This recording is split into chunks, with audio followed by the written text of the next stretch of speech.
নমস্কাৰ বন্ধু বান্ধৱীসকল, গ্লোবেল জ্ঞান এছামিছৰ আন এটি বিশেষ ভিডিঅ'লৈ পুনৰবাৰ আপোনালোকক স্বাগতম জনাইছোঁ। আপোনালোকৰ প্ৰিয় চেনেল গ্লোবেল জ্ঞান এছামিছলৈ আগন্তুক চতুৰ্থ বৰ্গৰ নিযুক্তি পৰীক্ষাৰ বাবে আমি সমাজ বিজ্ঞানৰ ওপৰত কেইবাটাও প্ৰশ্ন ইতিমধ্যে আলোচনা কৰিছোঁ আৰু প্ৰিভিয়াছ ইয়াৰ কুৱেশ্যন পেপাৰো ডিছকাছ কৰিছোঁ।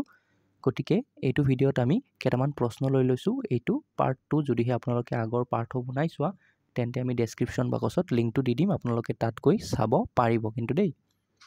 বিশ্বৰ সৰ্বপ্ৰথম স্থাপিত হোৱা চাহ গৱেষণা কেন্দ্ৰ ক'ত অৱস্থিত? কওকচোন কওক। যিহেতু প্ৰশ্নটো অসমৰ লগত জড়িত, খুব গুৰুত্বপূৰ্ণ প্ৰশ্ন এইটো। বিশ্বৰ সৰ্বপ্ৰথম স্থাপিত হোৱা চাহ গৱেষণা কেন্দ্ৰ ক'ত অৱস্থিত? ইয়াৰ উত্তৰটো আপোনালোকে কওকচোন কওক। বিশ্বৰ সৰ্বপ্ৰথম স্থাপিত হোৱা চাহ গৱেষণা কেন্দ্ৰটো অসমৰ ক'ত অৱস্থিত? টোকলাই, যোৰহাটত অৱস্থিত। যিসকলে শুদ্ধ উত্তৰটো দিছে তেওঁলোকে নিজৰ স্ক'ৰটো কাউণ্ট কৰি থাকক আৰু শেষত কমেণ্ট বক্সত জনাবলৈ নাপাহৰিব নিজৰ স্ক'ৰটো কিমান পালে। ভাৰতবৰ্ষত মুঠ চাহ উৎপাদনত অসমে কিমান চাহ উৎপাদন কৰে? ভাৰতবৰ্ষৰ মুঠ চাহৰ উৎপাদনৰ 51% অসমে উৎপাদন কৰে। গতিকে আমাৰ শুদ্ধ উত্তৰটো হ'ব 51%। অ'কে, নেক্সট তৃতীয়টো প্ৰশ্ন। এইটো খুব গুৰুত্বপূৰ্ণ প্ৰশ্ন। অসম চুক্তি অনুসৰি অসমত প্ৰতিষ্ঠা হোৱা তেল শোধনাগাৰটোৰ নাম কি? অসম চুক্তি অনুসৰি অসমত প্ৰতিষ্ঠা হোৱা তেল শোধনাগাৰটোৰ নাম হৈছে নুমলীগড় তেল শোধনাগাৰ। কি? নুমলীগড়। নুনমাটি। চাওক, প্ৰশ্নসমূহ কেতিয়াবা এনেকুৱা হয় আপোনালোকে শুদ্ধ উত্তৰটো জানে কিন্তু পৰীক্ষাত দিয়াৰ ক্ষেত্ৰত খেলি মেলি হৈ যায়। চাওক, নুনমাটিটোকেই নুমলীগড় বুলি ভাবিছিলোঁ আৰু OMR ফিল আপ কৰাৰ ক্ষেত্ৰত সেইবাবে আপোনালোকে বিশেষভাৱে সাৱধান হ'ব। পাৰা বস্তু এটাও অকণমান সময় লৈ ভালকৈ চাব, সুস্থ মগজুৰে চাব। নোৱাৰা বস্তু এটা এৰি থৈ আহিলে ডাঙৰ কথা নহয়, কিন্তু পাৰা বস্তু যেতিয়া আপোনালোকৰ ভুল হ'ব তেতিয়া সেইটো বহুত বেয়া লাগি থাকে মনটো পৰীক্ষা শেষ হোৱাৰ পিছতো। অ'কে, প্ৰশ্নটো আকৌ এবাৰ লৈছোঁ যে অসম চুক্তি অনুসৰি অসমত প্ৰতিষ্ঠা হোৱা তেল শোধনাগাৰটোৰ নাম হৈছে নুমলীগড়। অ'কে, এইটো উত্তৰ আপোনালোকে দিব পাৰিছে। যিসকলে পাৰিছে অশেষ ধন্যবাদ। 4 নম্বৰ প্ৰশ্নটোত আছে যে অসম গ্ৰামীণ বিকাশ বেংক কোন চনত স্থাপিত হৈছিলে? অসম গ্ৰামীণ বিকাশ বেংক কোন চনত স্থাপনা কৰা বা স্থাপিত হৈছিলে? ইয়াৰে শুদ্ধ উত্তৰটো হ'ব 2006 চনত। প্ৰশ্নসমূহ মূলতঃ অসম কেন্দ্ৰিকেই প্ৰশ্ন হয়। অসম গ্ৰামীণ বিকাশ বেংক কোন চনত স্থাপিত হৈছিলে? 2006 চনত। আমি নেক্সট ভিডিঅ'ত ৱৰ্ল্ড আৰু ভাৰতবৰ্ষৰ কিছুমান বিশেষ প্ৰশ্ন আমি লৈ ল'ম। অ'কে, আমি এইটো ভিডিঅ'ত লৈছোঁ বাৰু ভাৰতবৰ্ষৰ। ৱৰ্ল্ড ছিৰিজটোত আমি নেক্সট বিশ্বৰ বিষয়ে আমি যিহেতু দেখিছোঁ যে গ্ৰেড 3 ক্ষেত্ৰত আমি দেখিছোঁ ভাৰতবৰ্ষৰ উপৰিও বিভিন্ন দেশৰ ওপৰত প্ৰশ্ন আহিছিলে। গতিকে আমি নেক্সট তেনেকুৱা এটা ভিডিঅ' আনিম। অসমৰ কোনখন ঠাইত মৰাপাট কল? অ'কে, মৰাপাট কল বাৰু ক'ত আছে অসমৰ? কওকচোন কওক। মৰাপাট কল আছে অসমৰ শিলঘাটত। ক'ত আছে? শিলঘাটত। অ'কে, ইয়াৰে কাৰেক্ট এনচাৰটো হ'ব অপশ্যন ডি, শিলঘাট। মনত ৰাখিব, শিলঘাট মৰাপাট তেনেকৈ মনত ৰাখক। আৰু নেক্সট প্ৰশ্নটো সিন্ধু উপত্যকাৰ লগত জড়িত। সিন্ধু উপত্যকাৰ ওপৰত আমি ভিডিঅ' অলৰেডি নিৰ্মাণ কৰিছোঁ, গতিকে এইটো ভিডিঅ'ত আমি কিন্তু বহলাই আলোচনা নকৰোঁ।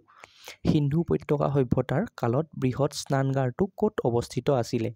সিন্ধু উপত্যকা সভ্যতাৰ কালত বৃহৎ স্নানগাৰটো ক'ত আছিলে? মহেঞ্জোদাৰোত। ক'ত আছিলে বাৰু?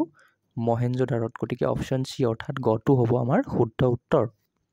নেক্সট, মহেঞ্জোদাৰোৰ যি ভগ্নাৱশেষ আছিলে বা ভগ্নাৱশেষত পোৱা নৰ্তকীৰ বিখ্যাত মূৰ্তিটো কি ধাতুৰে সজা আছিলে বাৰু? সেই বিখ্যাত মূৰ্তিটো সোণেৰে সজা আছিলে। এইটো কিন্তু খুব গুৰুত্বপূৰ্ণ প্ৰশ্ন। প্ৰশ্নটো আকৌ এবাৰ কৈ দিছোঁ। মহেঞ্জোদাৰোৰ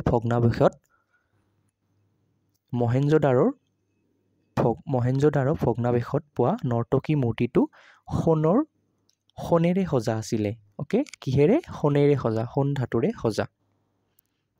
আৰু এইটো আমাৰ হোৱাটছআপ চেনেলটো হয়। ডিছক্ৰিপশ্যনত আপোনালোকে লিংক পাব। হোৱাটছআপতো আমাৰ সৈতে কানেক্টেড হৈ থাকিব পাৰিব আৰু বিভিন্ন প্ৰশ্ন আমি ইতিমধ্যে আপোনালোকক দি দিছোঁ আৰু আপোনালোকৰ বাবে আমি বিভিন্ন প্ৰশ্ন তাত দি দিছোঁ সম্পূৰ্ণ বিনামূলীয়াকৈ। আপোনালোকে ডেছক্ৰিপশ্যন বাকচত যিটো লিংক পাব অফিচিয়েল যিটো আমাৰ হোৱাটছআপ চেনেল হয়, তাত প্ৰায় 1K ফলোৱাৰ্ছ আছে। আপোনালোকে গ'লে মানে ফ্ৰী PDF সমূহ আমি যিমানখিনি প্ৰভাইড কৰি আছোঁ তাৰ আপোনালোকে লাভ উঠাব পাৰিব। চাওক যিসকলে অলৰেডি জইন হৈছে তেওঁলোকে ইয়াৰ লাভ উঠাই আছে। আপোনালোকে নিজে মানে লিংকটোত জইন হৈ ল'ব, ইয়াৰ বাবে কোনো ফিজ আমাক দিব নালাগে। অ'কে, প্ৰশ্নটো আকৌ এবাৰ লৈ লৈছোঁ। 8 নম্বৰ প্ৰশ্ন খুব গুৰুত্বপূৰ্ণ। ঋগ্বেদত উল্লেখিত কিন্তু বৰ্তমান অস্তিত্ব নথকা নদীখনৰ নাম কি?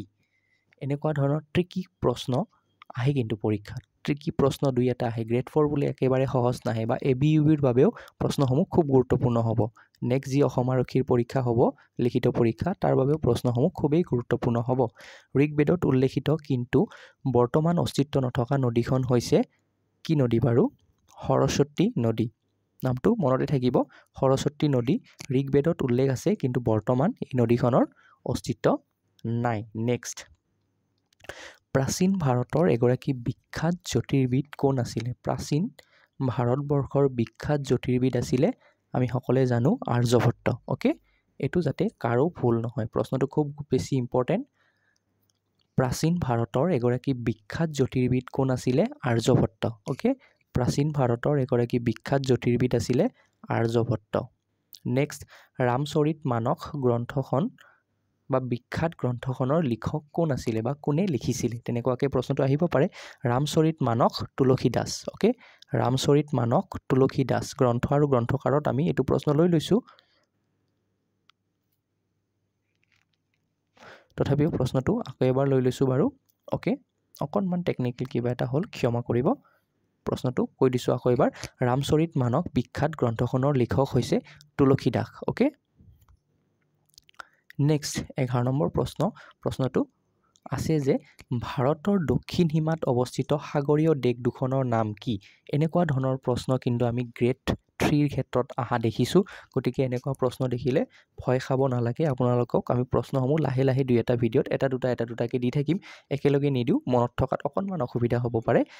ভাৰতৰ দক্ষিণ সীমাত অৱস্থিত সাগৰীয় দেশ, গতিকে ভাৰতবৰ্ষৰ দক্ষিণ সীমাত অৱস্থিত সাগৰীয় দেশ এটা কথা মনত ৰাখিব, শ্ৰীলংকা। সাগৰীয় দেশ বুলি ক'লেই কিন্তু শ্ৰীলংকাৰ নামটো আহিবই। গতিকে প্ৰথম দেশখন হৈছে শ্ৰীলংকা আৰু দ্বিতীয় দেশখন হৈছে মালদ্বীপ, আৰু দুয়োখন দেশ ভাৰতৰ দক্ষিণ সীমাত অৱস্থিত। গতিকে ইয়াৰে আমাৰ শুদ্ধ উত্তৰটো হ'ব অপশ্যন কি? অপশ্যন ডি, শ্ৰীলংকা আৰু মালদ্বীপ। প্ৰশ্নটো খুব গুৰুত্বপূৰ্ণ। ভাৰতৰ মহাসাগৰৰ সৰ্ববৃহৎ বদ্বীপটোৰ নাম ইয়াতে সুধিছে আমাক।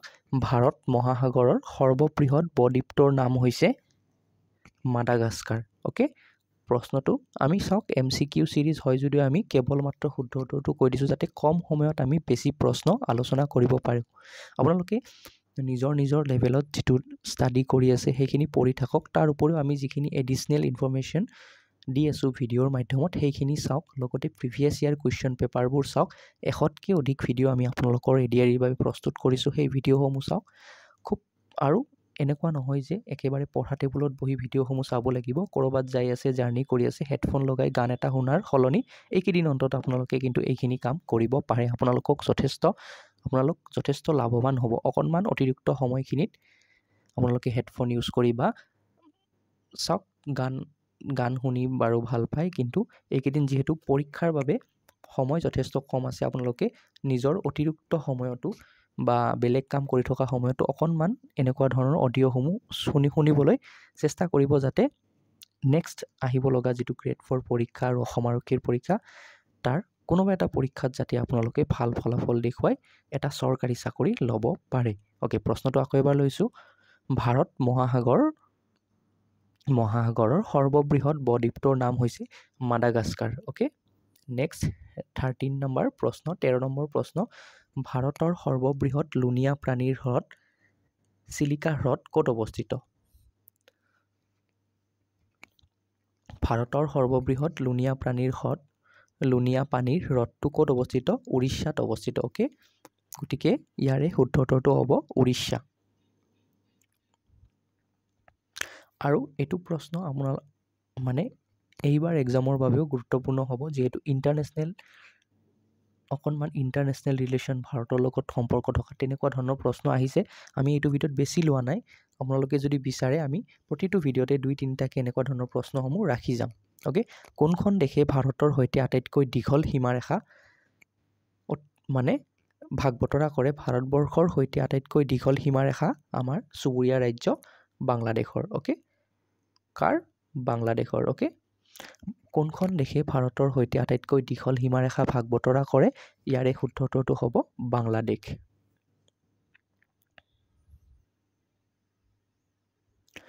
ওকে নৰ্মদা নদীৰ উৎপত্তিস্থল ক'ৰ পৰা হৈছে নৰ্মদা নদী বিখ্যাত নদী সেই নদীৰ উৎপত্তিস্থল বাৰু ক'ৰ পৰা হৈছে তিব্বতৰ পৰা নে অমৰকন্তকৰ পৰা নে মানডালা নে ছত্তীশগড় ইয়াৰে উত্তৰটো প্ৰত্যেকেই কমেণ্ট কৰি কমেণ্ট বাকচত দিয়ক যিসকলে শুদ্ধ উত্তৰটো দিব আমি কমেণ্টত হাৰ্ট দি দিম যাতে বাকীসকলে শুদ্ধ উত্তৰটো কি জানিব পাৰে গতিকে প্ৰত্যেকেই কমেণ্ট কৰক আৰু অসমৰ কোনখন জিলাৰ পৰা আপোনালোকে আমাৰ ভিডিঅ'সমূহ চাই আছে সেয়া কিন্তু কমেণ্ট বাকচত জনাবলৈ নাপাহৰিব আৰু ভিডিঅ'টো শেষলৈকে চোৱাৰ বাবে আপোনালোকক অশেষ ধন্যবাদ জয় অসম আৰু নেক্সট কি টপিকৰ ওপৰত ভিডিঅ' লাগে প্ৰিভিয়াছ ইয়াৰ কুৱেশ্যন পেপাৰ বাৰু লাগিবনে নাই সেয়া কমেণ্ট বাকচত জনাবলৈ কিন্তু নাপাহৰিব ধন্যবাদ